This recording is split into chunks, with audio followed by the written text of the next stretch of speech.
But then when I got into season 2, I can't lie, I started to like Mahito. Like, I actually think... and should I tell you why? Should I tell you why? Wait, listen. Should I tell you why? You're one of those people that I hate, like... I hate those kind of characters, and it's like when people like them, it pisses me off. Let me land. So, one of the things I hate, or I've been hating in one of the many things I hate, but yeah, one of the things I've been hating recently is villains that are like you can relate to, like villains that you can see their point of view, and villains that this is this. Mahito is just a despicable person. He has not one redeeming quality. He is just there to torture people, to kill people, to do exactly what he wants. Like, he does not give a fuck about anything. Yeah. And that is someone I can get behind. I'll be honest. You see him like when he made like the human puppet thing. Yeah. From the guy he killed, and then he put his finger. Yeah. I was like, and then this guy's a menace. The one as well where there's like all like water in the station, and then he's like, cursed spirit is like sucking it up, and then he's like clapping it along like to do it, and I'm like, you're a fucking sicko.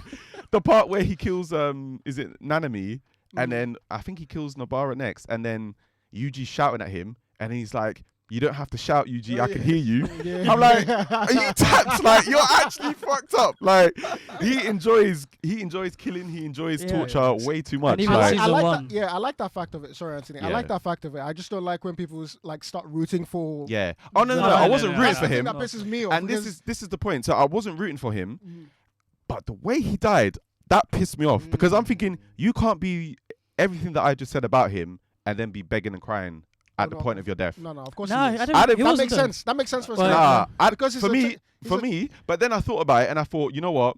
As a person that's like that, you probably never imagined your death or never imagined that that's the way it's going to end. And 2, you're not going to be able to do the one thing which you said, which is kill people and torture people. I think it's by any means necessary. He was just going to like if faking. No, I think people like that, you need to stand on business when you're going to die. Like you need to stand on business. No, but you can't even expect that because their whole thing is just chaos for chaos' sake. Like if begging and crying is going to get me out of this and I'll still be a menace after this, I'm doing it. And plus with the way he fights as well, like he does a lot of like body doubles, uses people to like explode randomly. And even like from the first fight against Nanami, he ran away.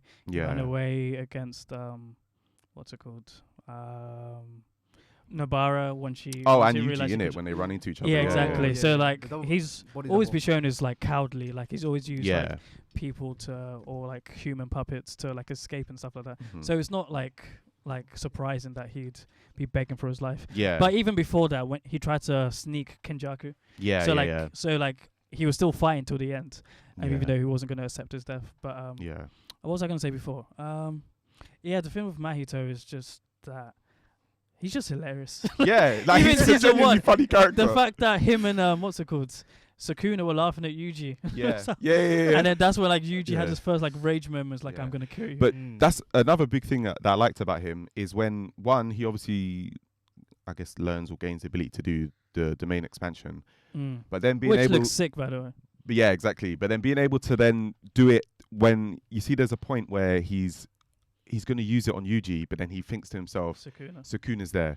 But then he thinks, all right, I need to do it at, 0.2 seconds. Yeah, like Gojo. So he's willing to like gamble and risk it, knowing that Sukuna, who everyone is basically scared of, is like, there's a risk of that. But he's just like, fuck it anyway. I love shit like that. Like conviction, like take a gamble, take a risk. Like, he's a great character.